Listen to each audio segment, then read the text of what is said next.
여러분 안녕하세요. 믿고 보는 원불대 불교 대백과의 원영입니다.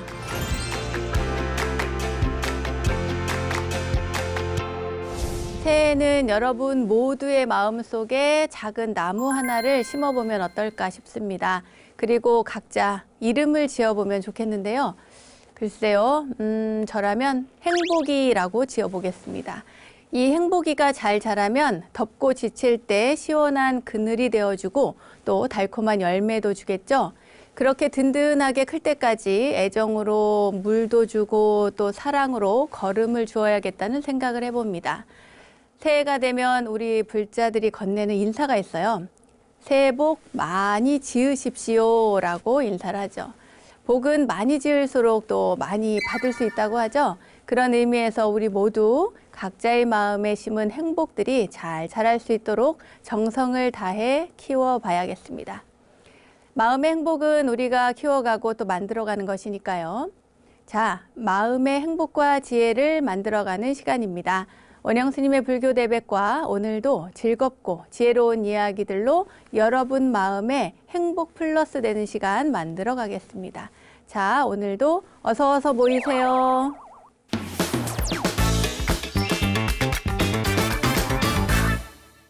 원영 스님의 불교 대백과 첫 순서는 알고 보면 약이 되는 수많은 불교의 이야기들과 불교 지식을 내 안에 원영 스님의 불교 대백과 지식인 시간입니다. 요즘은 반려견, 반려묘와 같은 반려동물뿐만 아니라 반려식물, 펫 플랜트라는 말도 생겨났다죠. 제가 오늘 이렇게 식물을 안고 있습니다. 사람이 가까이 두고 키우는 식물을 반려식물이라고 하는데요. 1인 가구와 또 노령 부부로 이루어진 2인 가구가 증가하면서 이들을 중심으로 펫 플랜트 문화가 확산되고 있다고 합니다. 특히나 코로나19가 장기화되면서 또 집에 있는 시간이 많다 보니까 이렇게 식물을 통해서 정서적인 안정감을 키우려는 사람들의 수요도 많이 늘어나고 있다고 하죠.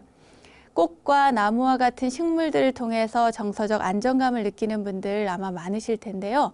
이렇게 식물의 생명력은 우리에게, 그러니까 사람에게 치유의 의미로 다가오는 것 같기도 합니다. 우리가 사는 이 세상은 인간, 동물, 곤충, 그리고 식물, 정말 수많은 존재들로 구성이 되어 있는데요. 부처님께서는 이 모든 존재들에 대한 소중함, 그리고 귀중함을 강조하셨습니다. 그리고 우리 주변의 많은 식물들에게는 불교적 가르침을 담고 있는 것들도 참 많은데요. 오늘은 이러한 불교적 의미를 담고 있는 이런 식물들에 대한 이야기를 들려드리려고 합니다. 과연 어떤 식물들이 불교적 가르침을 담고 있을지 오늘도 여러분 귀 기울여서 함께 해주세요.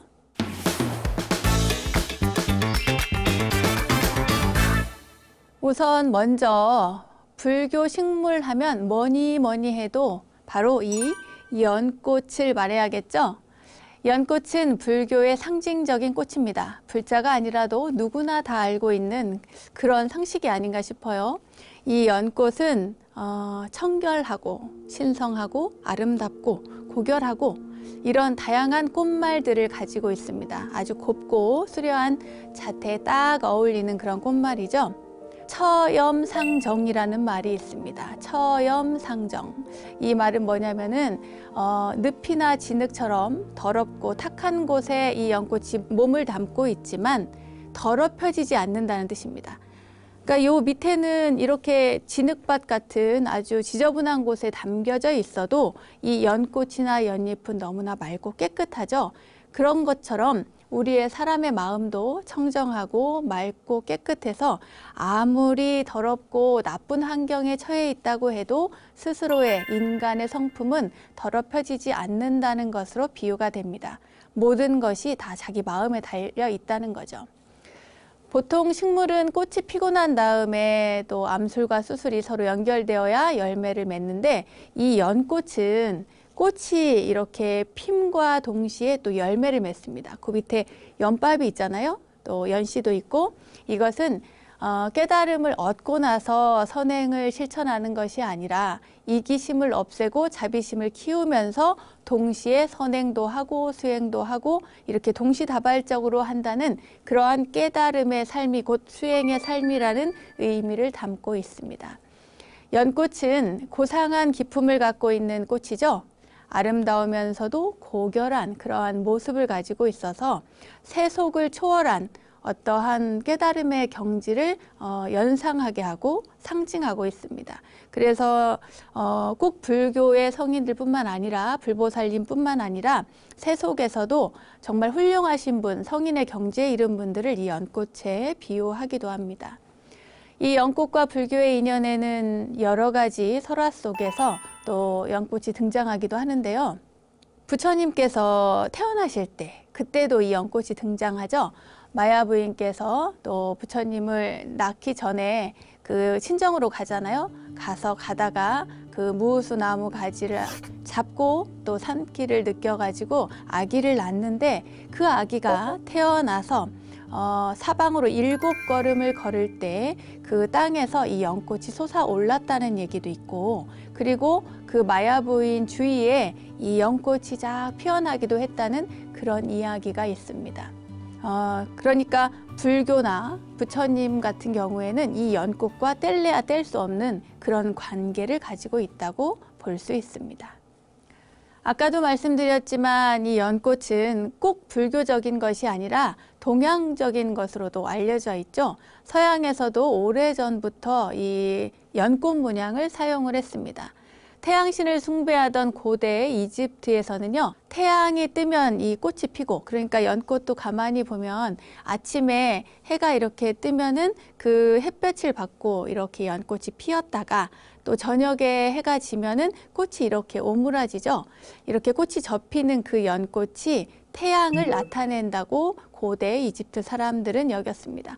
그래서 연꽃이 새겨진 왕좌나 또는 연꽃을 선물하는 그런 모습, 그것이 고대 그림들이 지금도 발견이 되고 있습니다.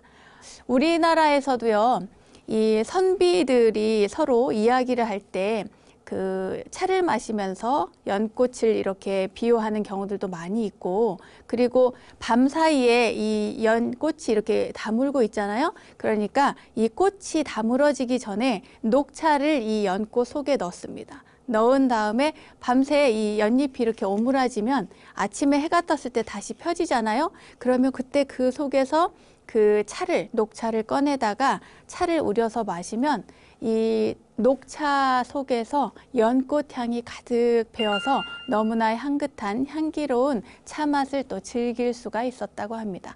지금도요, 스님들은 가끔씩 그렇게 마신답니다. 아무튼 불교를 대표하는 이 연꽃은 부처님께서 연꽃을 또 이렇게 들어 보이자 마하가섭 존자만이 그 참뜻을 알았다는 이야기가 있죠. 이심전심. 네, 말을 하지 않고도 마음과 마음이 서로 통해서 그 깨달음을 얻게 된다는 그 이심전심을 또 상징을 하기도 하고, 마하가섭 존자가 미소를 지었다고 해서 또 여마미소로도 유명합니다. 아무튼 이 불교를 대표할 수 있는 연꽃, 불교를 대표할 수 있는 식물 가운데 최고는 역시 연꽃이 아닌가 싶습니다.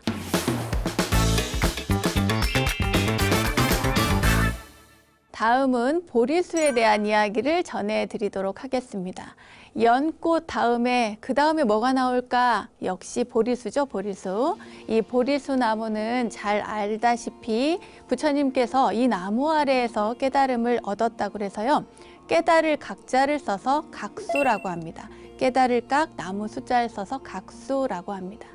이 보리수는 그 씨가요, 이 깨알보다 작아서 아주 작은 씨가 거대한 나무로 자라는 것을 두고 경전에서는 부처님께 올리는 아주 작은 봇이라도 그것이 큰 은덕이 되어서 복이 되어서 돌아온다는 그런 의미로도 쓰이고 있습니다. 부처님께서 앉아 계셨던 보리수는 원래는 인도처럼 고운다습한 지역에서 서식을 하는 나무입니다. 그러니까 인도 사원에 있는 그 보리수나 보면 또 보리수 밑에서 명상을 하는 수행자들이 지금도 참 많이 있다고 하는데요. 부처님의 깨달음과 거의 동일시하는 이 보리수, 보리라는 게 깨달음이잖아요. 깨달음을 얻으신 부처님의 성지, 바로 부다가야에 있는 보리수는 전 세계에 딱 3그루가 존재한다고 합니다. 이교도들이 이 부다가야 지역을 점령할 때마다 이 보리수 나무를 막 잘라냈대요. 그런데 나중에는 못 견디고 결국에는 힌두교인들의 손에 의해서 고사되고 말았는데, 다행히 그 유명한 왕 있죠? 아소카 왕이 자신의 공주를 스리랑카로 보낼 때 부처님의 그 상징, 깨달음의 상징인 이 보리수 나무를 함께 보냈대요, 선물로.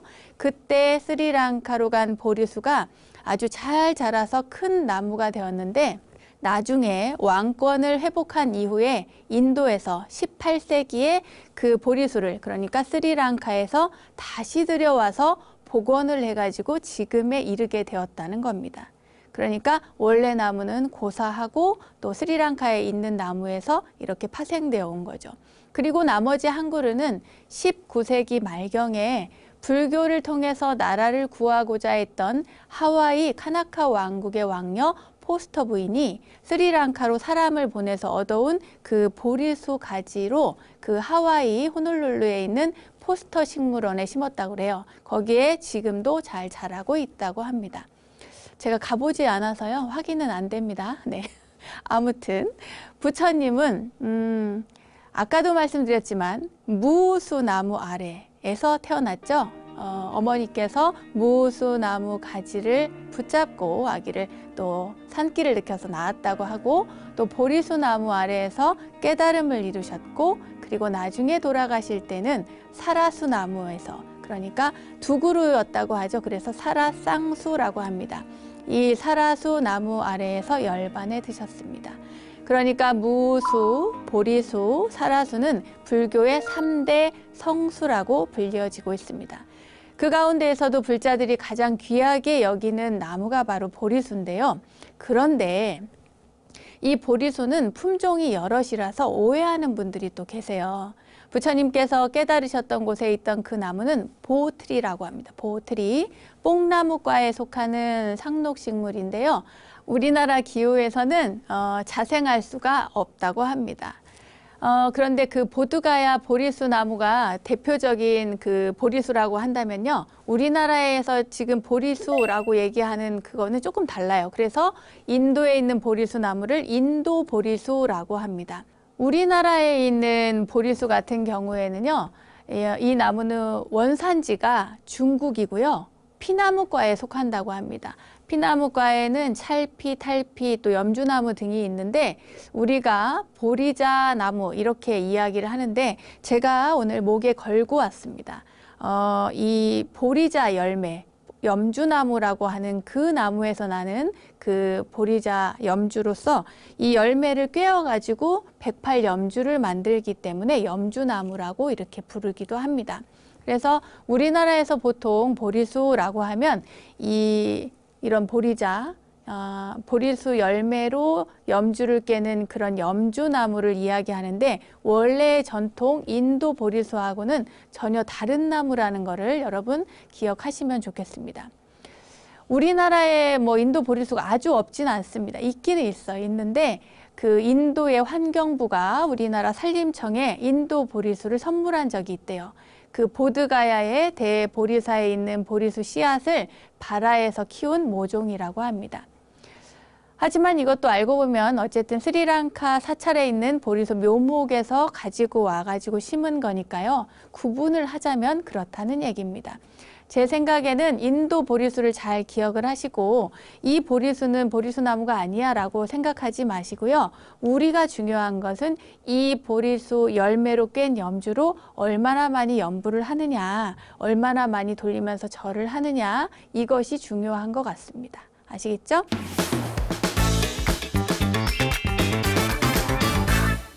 다음은 우담바라에 대해서 이야기를 해드리겠습니다. 불교 3000년 만에 피는 꽃, 그리고 깨달음의 상징, 여러 가지 이야기가 있죠. 이 우담바라는 우담발화라고 쓰기도 하고요. 또 그냥 소리 나는 대로 우담바라라고 쓰기도 합니다. 표기하는 것은 사전을 찾아보니까 국어 사전에는 우담바라라고 되어 있고 또 백과사전 같은 경우에는 우담바라, 우담발화라고 다 표기가 되어 있습니다. 어떤 것도 틀리진 않습니다. 그러니까 이 우담바라는 특정한 대나무 또는 영역이 강한 곳, 그러니까 뭔가 신성시 여겨지는 그런 곳에서 피어난다고 하는 전설의 꽃입니다. 특히 불교에서는 아주 신성하게 여겨지는 꽃이죠. 이 우담바라는 불교 경전에서 석가모니 부처님, 그리고 지혜의 상징인 불보살님, 그리고 전륜성왕이 이 세상에 나타날 때, 태어날 때 피어난다고 해서 상서로운 징조 또는 행운을 가져다 주는 꽃으로 묘사되고 있습니다. 무화과 나무의 일종으로 봄부터 여름에 걸쳐서 열매 같은 꽃이삭이 날리고 그 안에 작은 꽃이 많이 피어 있는데 겉에서는 이 꽃들이 전혀 보이지를 않습니다.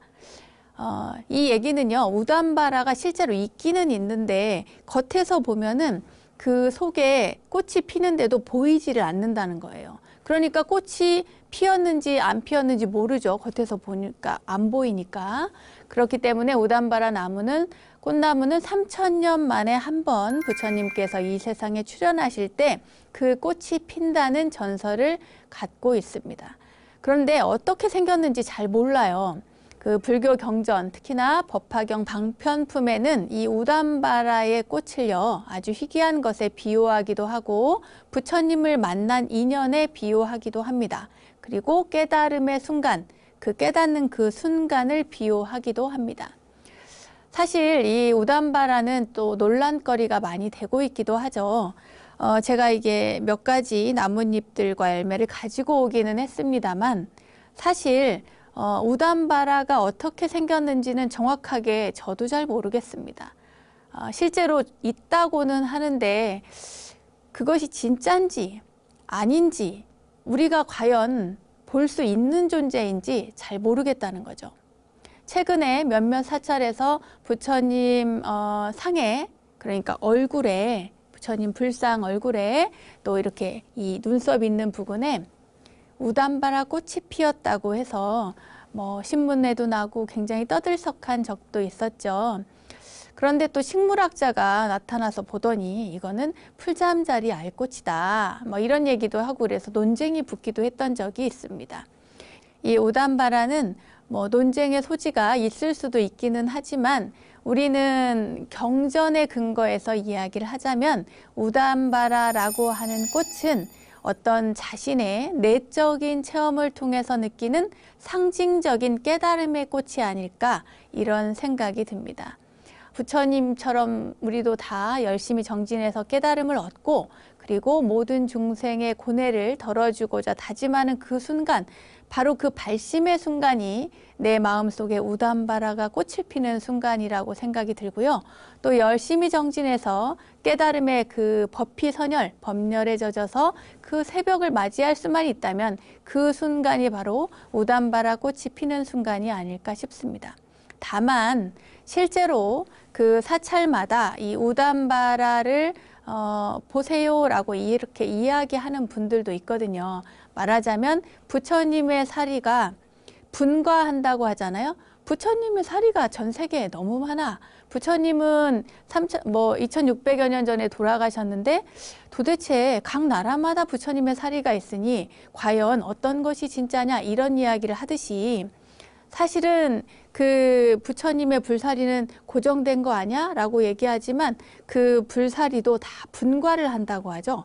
이렇게 보면은 불사리가 나누어 쪼개져서 다른 데로 이렇게 보내주기도 하고 선물로 우리나라에 보내지기도 하고, 그래서 뭐 조계사 같은 경우에는 불탑에 이렇게 모셔지기도 하고 그렇다는 거죠. 그러니까 이 우담바라 꽃은 여러분들이 주관적으로 받아들이시면 될 것 같습니다.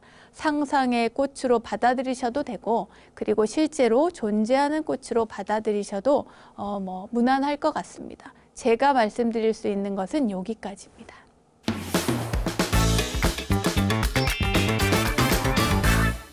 이번에는 연부수라는 나무에 대해서 소개를 해드릴게요. 여러분, 연부수라는 나무 기억이 나시나요? 분명 들어보셨을 겁니다. 태자 시절에 부처님께서는 그 부왕을 따라서 농경지에 나가시죠. 나가서 이렇게 바라보고 있는데 농부의 연장이 가는 곳에 벌레가 있었어요. 살아있는 벌레가 농부가 연장으로 이렇게 딱 내리쳐 그 흙을 이렇게 딱 찍었는데 거기에 그 연장에 벌레가 딱 찍힌 거예요. 그 숨이 끊어지지 않은 채 그 몸부림치면서 꿈틀거리는 그 벌레를 보았는데 그때 그걸 보면서 이제 인상을 쓰지 않았겠습니까? 그런데 그때 참새가 날아와서 그 벌레를 딱 물고는 날아가요. 그래서 이제 벌레를 잡아먹는가 보다 했더니 그 참새를 저 하늘에서 이렇게 크게 원을 그리던 독수리가 와서 탁 채갑니다. 이게 뭐겠어요? 약육강식의 세계를 그 어린 소년이, 그 태자가 직접 눈으로 목격하게 된 계기였던 거죠. 부처님은 아름답고 그 평화롭기만 한 대자연에 대해서 이렇게 약육강식의 세상이 펼쳐지고 있구나. 내가 모르는 세상이 있구나. 이 세상이 너무나 아름답고 평화롭게만 생각을 하고 있었는데 이 대자연이, 아름다운 이 대자연에 이처럼 약육강식이 존재하고 있다는 걸 보고 너무 놀랐던 거예요. 뿐만 아니라 그 채찍을 맞으면서도 일을 하는 그 소, 너무 불쌍하게 여겨지고요. 그리고 그 같은 사람인데도 나는 태자의 신분으로서 많은 이들의 이렇게 그 보살핌을 받고 있는데 밭에서 빼짝 말라가지고 땀을 막 흘리면서 일을 하는 그 노인들, 농부들, 이런 사람들을 보니까 모든 생명의 실상이 다 측은하게 그렇게 여겨졌던 겁니다. 시달타 태자는 그 이후에 잠시 그 자리를 떠나서 큰 나무 아래에서 깊은 사색에 잠기게 되는데 그 나무가 바로 연부수입니다. 연부수. 시달타 태자는 이 연부수 아래에서 여러 생명들, 존재하는 모든 생명들이 당하고 있는 그 고통, 그리고 자신의 슬픔, 이런 것들을 다 동시에 느끼는 거예요. 다른 생명의 고통이 곧 나의 고통이 되는구나. 다른 이의 슬픔이 곧 나의 슬픔이 되는구나 하고 이러한 자비로운 마음이 저절로 일어나서 야, 이 모든 사람들이 이 고통을 버리려면 어떻게 살아가야 하나? 어떻게 하면 행복한 길로 갈 수 있을까? 이런 것으로 깊은 사색에 빠져들게 되는데 이때의 그 나무가 바로 연부수라는 겁니다. 이 연부수는 산스크리트어로요, 잠부라고 합니다. 잠부. 그래서 잠부나무라고 불립니다. 수미산의 남쪽을 우리가 연부주라고 부르잖아요. 그 사시불공 할 때 또는 기도할 때 보면은 스님들께서 축원하시는데 남선부주라는 이야기를 합니다. 그런 얘기 잘 못 들으셨죠, 여러분? 가만히 가서 법당에 가서 스님 기도할 때 스님이 하시는 그 축원을 가만히 들어보시면 알 수가 있습니다. 남선부주, 해동, 대한민국 이렇게 나가거든요. 이 남선부주라고 하는 것이 바로 수미산의 남쪽을 얘기하는데 연부주라고 하는 겁니다. 말하자면 연부수라고 하는 이 나무로 이루어진 큰 숲이라는 뜻이 바로 연부수, 연부주라는 겁니다. 잠부나무 열매, 그러니까 연부수의 열매는 원래 그 떫고 신맛이 굉장히 강하대요. 나무 껍질은 그 탄닌을 함유하고 있고요. 그러니까 신맛, 뭐 이렇게 떫은 맛 이런 게 강하니까 탄닌을 함유하고 있다는 거겠죠. 가죽 손질이나 또 염색을 할 때 많이 사용된다고 합니다. 이 연부수에 관한 이야기들은 불본 행집경에도 나오고 아함경, 법화경, 대방광 삼계경, 또 밀린다 왕문경 등의 많은 곳에서 찾아볼 수가 있습니다.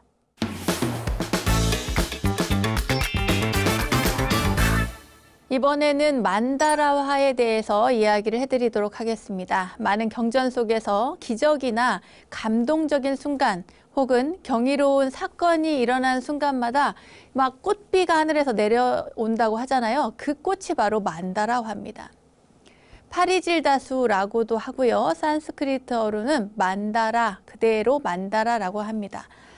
뭐 인디안 코랄 트리라고도 하고요. 그냥 만다라라고도 하고 선샤인 트리라고도 하고 뭐 다양한 이름이 있습니다. 중국에서는 이 꽃이 상아처럼 생겼다고 그래서 상아화라고도 합니다.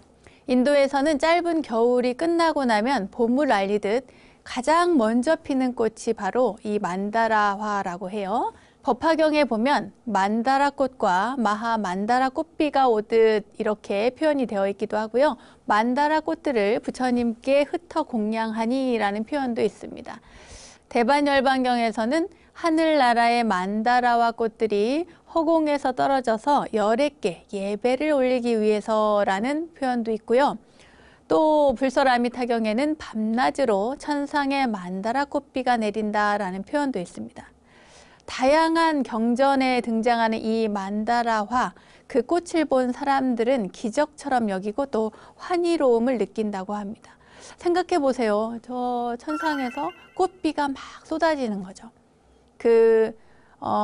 결혼식 할 때 보면은 막 이렇게 꽃비 뿌려주잖아요. 그렇듯이 사실은 우리가 연불 할 때 보면 누가 돌아가셔서 제사를 모시고 봉송을 하거든요. 극락세계로 가실 때 그때 산화락이라고 해가지고 말하자면 꽃을 이렇게 뿌리는 거예요. 그러니까 돌아가신 분이 가는 그 길이 꽃길이기를 바라는 마음으로 꽃을 뿌려주는 그런 연불도 있습니다. 어쨌거나 이렇게 많은 경전 속에 등장하는 만다라 꽃, 만다라화, 키가요 한 15m 정도 된다고 합니다. 꽃이 엄청 풍성하게 많이 열립니다. 그래서 그 떨어질 때 꽃이 꽃비처럼 이렇게 장관을 이룬다고 합니다. 이 꽃비가 내린다고 하는 표현은 법화경, 열반경, 아함경 등등 다양한 경전에 나오고 있으니까요. 이렇게 경전 보시다가 여기 꽃비가 내린다고 할 때 이 꽃이 만다라화구나 이렇게 여러분 알아보시면 좋을 것 같습니다.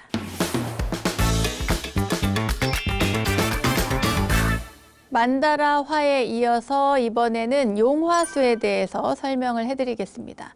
용화수, 나가수라고도 하고요. 용화보리수라고도 합니다. 이 용화수, 나가수는 그 용어에서 볼 수 있듯이 미륵보살님과 연관이 깊습니다. 용화수는 용을 닮아서 용화수라고 한대요. 그리고 꽃이 핀 가지는 용두, 그러니까 용머리의 형상을 하고 있다고 하네요. 5월 내지 6월쯤 되면 흰 꽃이 피는데 아주 향기로워서 그 인도 사람들이 굉장히 좋아했다고 합니다. 인도에는 용족이라고 있는데 여러분 들어보셨어요? 저도 이번에 처음 알았습니다. 용족이라고 있는데 이 용족이 굉장히 신성시하는 그 나무가 바로 용화수라고 합니다. 아무튼 이 용화수는 바다에 인접한 지역에서 잘 자란대요. 그래서 바다를 끼고 있는 아프리카, 동남아시아, 일본 등지에 있다고 합니다. 인도 히말라야의 동쪽 벵갈 지방, 그리고 인도 반도의 동서쪽 안다만도 등에 야생을 하는 그런 나무로 알려져 있고요. 미륵보살님이 56억 7천만 년 후에 이 세계에 오실 때 용화수 아래에서 또 깨달음을 이루시고 또 그곳에서 많은 종생들을 위해서 설법하는 곳으로 알려져 있습니다. 용화수 여러분 기억하십시오. 이렇게 세트로 용화수 하면 미륵보살 이렇게 같이 기억하시면 좋을 것 같습니다. 불교 지식을 내 안에 원불대 지식인 시간, 오늘은 불교의 식물 이야기라는 주제로 불교와 관련된 식물들의 이야기를 여러분들께 들려드렸는데요. 오늘 이야기 조금은 새롭게 느껴지시죠? 자연과 환경의 소중함이 그 어느 때보다 절실한 요즘입니다. 세상 모든 존재를 귀하게 여기라는 부처님의 가르침을 새겨서 자연과 더불어 살아갈 수 있는 마음을 키워보면 좋겠습니다. 자, 불교 지식을 내 안에 원불대 지식인, 오늘은 여기까지 하겠습니다.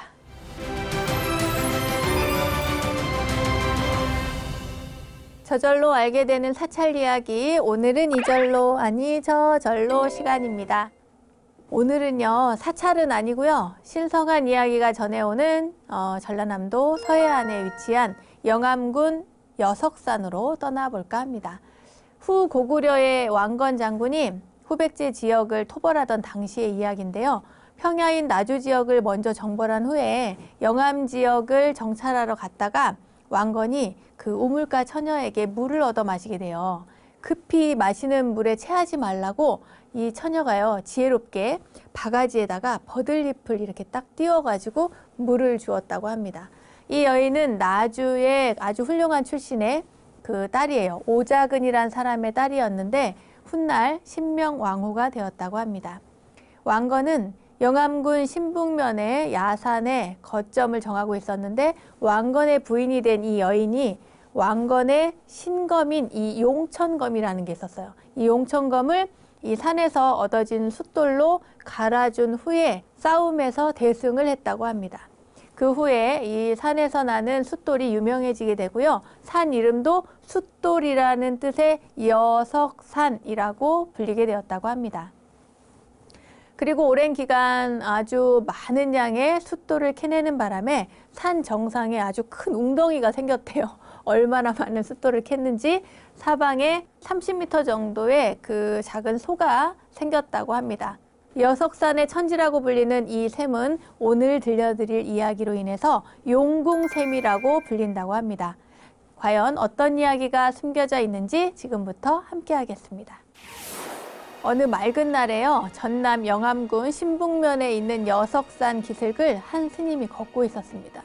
고개를 이렇게 막 걸어 올라가는데 숨이 너무 찬 거예요. 그래서 고갯마루에 앉아서 숨을 돌리면서 이제 땀을 닦고 있었는데 건너편에 이렇게 쳐다보니까 감나무에 감이 주렁주렁 열린 겁니다. 그래서 스님은 바랑을 짊어진 채 그 감나무에 올라가서요. 감을 따서 이제 입에 넣었어요. 그랬더니 너무 맛있는 겁니다. 하늘에 그 천도가 있다더니 야, 이게 이 감맛이 이게 천도 못지 않구나 이러면서 너무 맛있어가지고 이 달콤한 감맛에 취해가지고 그 감나무에 있는 감을 다 따먹고 그런 다음에 거기 멈추지 않고 그 옆에 있는 그 다른 가지에 가서 또 옮겨가서 또 따먹게 된 거예요. 이제 가지를 옮기는 순간 이제 이쪽 가지에 발을 이렇게 올리고 있다가 이쪽 가지로 발을 딱 옮기는 순간에 이제 이 스님이 무게가 나가니까 나뭇가지가 부러진 거예요. 그러면서 감나무 밑으로 이렇게 떨어지게 되는데 마침 그 감나무 옆에 샘이 있었던 겁니다. 그래가지고 이 스님이 그 샘물에 퐁당 빠져요. 그런데 문제는 스님이 한번 빠지자마자 다시 올라오지 않게 됐다는 겁니다. 굉장히 깊었나 봐요, 샘물이. 그렇게 해서 이제 스님은 다시 떠오르지 않았는데 이듬해 모내기를 마친 그 마을에는 비가 내리지 않았습니다. 그러니까 엄청 심한 가뭄이 든 거예요. 그래서 이제 동네 어르신들이 아, 이게 무슨 징조인가? 내 70평생에 이런 가뭄은 처음인데 하면서 이제 걱정을 한 거죠. 한숨을 막 내쉬고. 그러던 어느 날 그 해가 이제 저물 무렵이었어요. 갑자기 샘에서 물을 푸던 청년이 왜냐하면 이제 비가 안 오니까 샘물을 퍼서 이제 사용을 하게 되는데 거기서 이제 거북이를 발견했다고 막 외치는 거예요. 거북이다! 이렇게 막 외칩니다. 그래서 이제 사람들이 그 물을 퍼나르다가 이제 쉬고 있었는데 거북이를 발견했다고 하니까 다들 모여든 거예요. 보니까 엄청 큰 거북이였습니다. 그런데 사람들이 생각에 거북이를 발견했는데 무슨 생각을 하냐면 몸이 아픈 사람에게 이 거북이를 고아서 먹이면 그러면 아 정말 그 약이 되어서 사람들이 다시 일어나겠구나 이렇게 생각을 한 거예요. 이제 마을 사람들은 이 낚시에 엮어가지고 거북이를 이제 낚아서 올려가지고 그래가지고 거북이를 잡아가지고 이제 자세히 살펴보게 돼요. 살펴보니까 거북이의 그 등, 넓적한 등에 은혜색으로 이제 한 복판에 왕자가 새겨져 있었던 거예요. 그래가지고 사람들이 아 이거는 보통 영물이 아니다. 이거는 뭐 이제 잘 보관을 해야 되겠다. 이제 죽이면 안 되니까. 그래서 이제 마을 청년인 명수라고 하는 청년에게 거북이를 주고 오늘 밤 잘 이제 지키라고 한 거예요. 자네가 이제 낚아 올렸으니까 자네 집에 가지고 가서 이제 그 별일 없이 잘 보관을 하라 그래요. 그런 다음에 사람들이 이게 이제 아까도 얘기한 것처럼 약이 될 거라고 하니까 집에 두어도 별일이 없으면 만약에 이제 영물인데 집에 두어도 별일이 없으면 그때는 약으로 써도 된다고 이제 허락을 해준 거예요. 이제 명수는 이제 이 거북이를 마지못해서 데리고 와서 항아리에 넣고 이제 뚜껑을 덮었습니다. 그런데 그날 밤 꿈에 갑자기 웬 목탁 소리가 들리는 거예요. 목탁 소리가 들리더니 비몽사몽간에 웬 스님이 나타나가지고 목탁을 치면서 다가온 거예요. 다가오더니 하는 얘기가 여보게 젊은이 잘 들으시오. 나는 지난해 이 삼가에서 감나무에서 감 따먹다가 빠져 죽은 불제자라오 하면서 얘기를 하는 거예요. 자기가 이제 출가한 스님이라는 얘기를 하는 거예요. 그러니까 이제 이 명수라는 젊은이가 네? 스님이 감을 따다가 그 샘에 빠져서 돌아가셨다고요? 이렇게 이제 물어요. 그러니까 그렇다고 하면서 그때 내가 물에 빠져서 죽었는데 다시 환생해서 이제 거북이로 환생했다는 이야기를 합니다. 거북이로 환생을 해서 그 샘에 살고 있던 중에 오늘 당신 집까지 이렇게 해서 오게 됐으니까 나를 다시 그 샘에다가 좀 놓아달라 그래요. 그러니까 이제 그 명수란 젊은이가 갸우뚱하는데 이제 이 스님이 다시 더 설명을 해주죠. 그 샘 속에 용궁이 있는데 그 용궁에서 내가 놀다가 갑자기 이제 바깥 세상이 그리워서 이렇게 올라왔다가 오늘 이렇게 변을 당했다고 이야기를 합니다. 근데 이제 명수는 동네 사람들이 자기한테 거북이를 맡겼잖아요. 그러니까 자기 마음대로 할 수가 없는 거예요. 그래가지고 오늘은 이제 이러한 사정으로 제 손에 오긴 했지만 제 마음대로 할 수 있는 문제가 아닙니다 하면서 거절을 하죠. 거절을 하자 스님이 갑자기 호통을 칩니다. 만약에 나를 풀어주지 않으면 이 마을에 큰 변이 있을 거니까 그렇게 하려고 하면서 야단을 쳐요. 그리고는 이제 나무 관세음보살님하고 이제 그 스님이 사라집니다. 항아리 속으로 이제 사라진 스님을 막 명수가 외치다가 깹니다. 깨가지고 이제 고민을 하고 있는데 부인이 아내가 자기 친정 아버지가 병고로 이제 누워 계신 거예요. 오랫동안 허리가 아파서 이제 누워 계시는데 이 허리 아픈 친정 아버님한테 이 거북이를 고아서 갖다 드리면 낫지 않겠느냐고 얘기를 하면서 놓아주려고 하는 명수에게 반대를 하는 거죠. 남편 이야기에.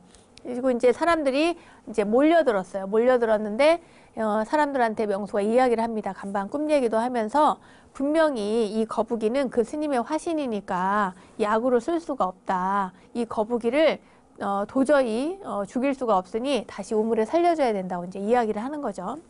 그런데 사람들이 막 안 된다고 이제 반대를 하는 거예요. 다시 놔줄 수 없다. 이렇게 명물인데 뭐하러 놔주냐 그래요. 좀 사람들 생각이 좀 이상하죠. 명물이니까 오히려 놔줘야 되는데 약으로 쓰려는 생각이 더 컸던 거죠. 안 되겠다 싶어가지고 이 명수가 거북이를 끌어안고 도망을 갑니다. 막 뛴 거예요.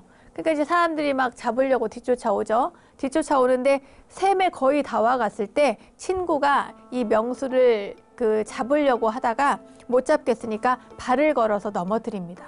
그 발을 걸었을 때 명수가 넘어지면서 그 거북이를 우물에 이제 탁 던진 거예요. 던지니까 이제 거북이가 물속에 이제 들어갔겠죠. 그런데 물에 거북이가 풍덩 들어가기가 무섭게 갑자기 맑던 하늘에 막 먹구름이 끼더니 막 벼락이 치고는 비가 막 쏟아지는 거예요. 그러니까 이제 이 마을이 엄청 가물었잖아요. 그래서 사람들이 물을 푸다가 거북이를 발견한 거 아닙니까? 그런데 거북이를 놔주니까 비가 온 거죠. 이제 명수는 이 빗발이 튀기는 이 황토 위에서 엎드려서 막 외친 거예요. 아직 일어나지도 못하고 스님 감사합니다. 스님 감사합니다. 이제 외친 거죠. 그래가지고 그 비 덕에 마을 전체가 풍년이 듭니다. 그래서 이제 마을 사람들이 그제서야 와가지고 명수한테 이야기하기를 이게 모두 다 자네 덕일세 하면서 하마터면 우리가 아주 큰 죄를 지을 뻔했다고 이야기를 합니다. 그래서 마을 사람들은 명수를 이렇게 칭찬을 하고 그리고 나서 그 다음부터 그 샘을 용궁샘이라고 불렀다고 해요.